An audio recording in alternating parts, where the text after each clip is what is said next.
Ich kann das erste Mal seit Wochen drin rauchen. Weil ich nicht zu Hause bin, deswegen. Weil kein Kind stirbt, wenn ich mir jetzt eine anzünde. Das ist fantastisch.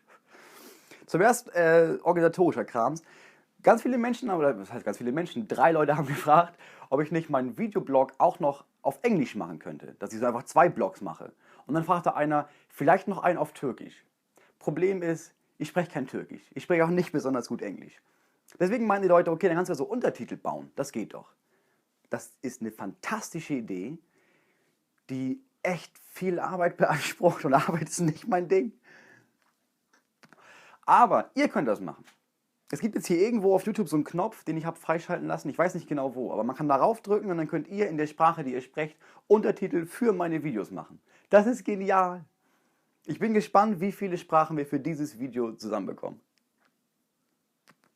Vielleicht kann sich irgendjemand darum bemühen, dieses Video auf Rheinländisch zu übersetzen. Denn das war die Sprache, die in der letzten Woche mit Abstand am wichtigsten war. Nach dem, was in Köln passiert ist, Silvester, war das Thema. Und was passiert ist, war furchtbar. Da wurde auf einem öffentlichen Platz eine Frau vergewaltigt und mehrere Frauen wurden angetatscht und sexuell mies belästigt. Und das ist eine furchtbare Nachricht. Und ich dachte, das ist die wichtige Nachricht.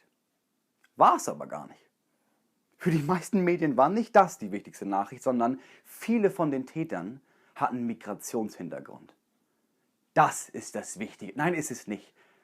Das ist nicht der wichtige Teil. Der wichtige Teil ist, dass eine Frau vergewaltigt wurde. Alles andere ist wie kann man dieses Thema von den anderen Karren spannen? Das ist, als würde jemand ein Kind totfahren und alle würden sich daneben stellen und brüllen. Mit einem Opel. Natürlich mit einem. Wir brauchen Gesetze gegen Opel. Nein, brauchen wir nicht. Wir brauchen keine Gesetze für Flüchtlinge oder Araber. Wir brauchen Gesetze zum besseren Schutz von Frauen. Das ist der wichtige Teil. Wie können alle jetzt so tun, als wären das sind die Flüchtlinge?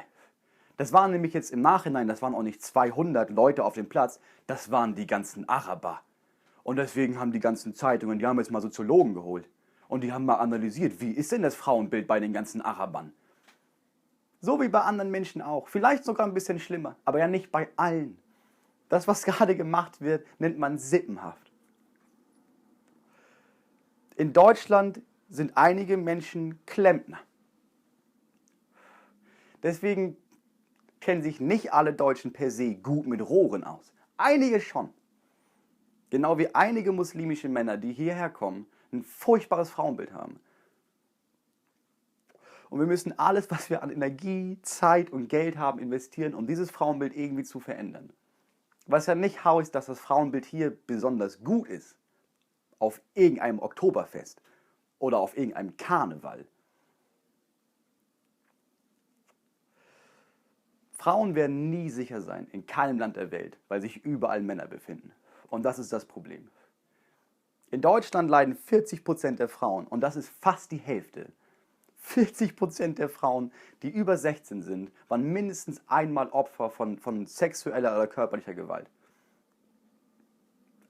Jede 4. Frau ist Opfer von häuslicher Gewalt.